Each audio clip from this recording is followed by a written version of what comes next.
ඊට පස්සේ දෙවෙනි බණ පදයේ දේශනා කරනවා අත්තානෝ ලෝකෝ අනබිස්සරෝ. කිසිවෙකු සනසන්න හැකියායෙකුද නොමැත.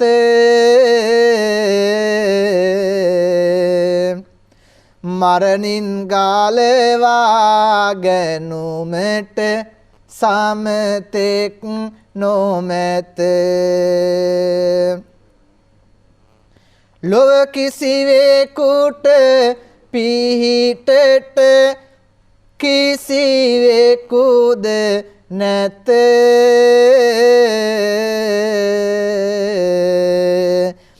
මේ දම්පාදය අනුවම මට මා පමණි ඇත.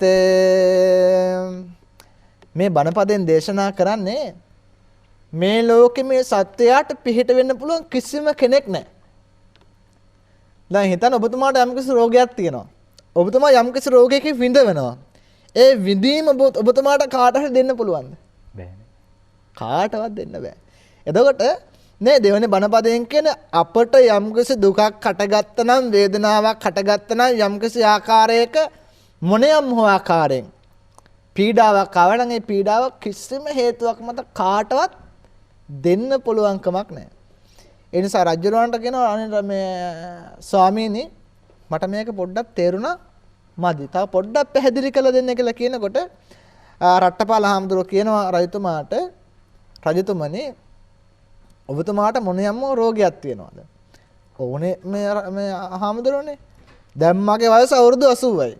අඩිය තියෙන තැන නෙමෙයි තිබ්බ වෙන්නේ. එතකොට මම කියන දේ නෙමෙයි කියවෙන්නේ. එතකොට මේ මට වෙලාව මට මේ දරුණු වාත අමාරුවක් තියෙන මේක උස්සන්නන් පස්සේ මගේ බිරින්දෑවරු මගේ දරුවෝ මේ එතකොට මේ මාලිගාවේ සේවය කරන අය හැමෝම කියන රයිතුමා දැන් මැරෙයි කියලා. ඒ වෙලාවේ කියනවා රයිතුමනේ වේදනාව කාට හරි දෙන්න පුළුවන්ද? බෑනේ. ඒ වේදනාව මම්ම විඳ ගන්න එපයි කියලා. ආන් ඒක තමයි රයිතුමනේ බුදුහාමුදුරෝ දේශනා කරේ. අත්තානෝ ලෝකෝ අනබිස්සරෝ. මේ ලෝකේ අපිට පිහිට වෙන්න පුළුවන් කිසිම කෙනෙක් ඇත්තේ නැහැ කියලා. ඊට පස්සේ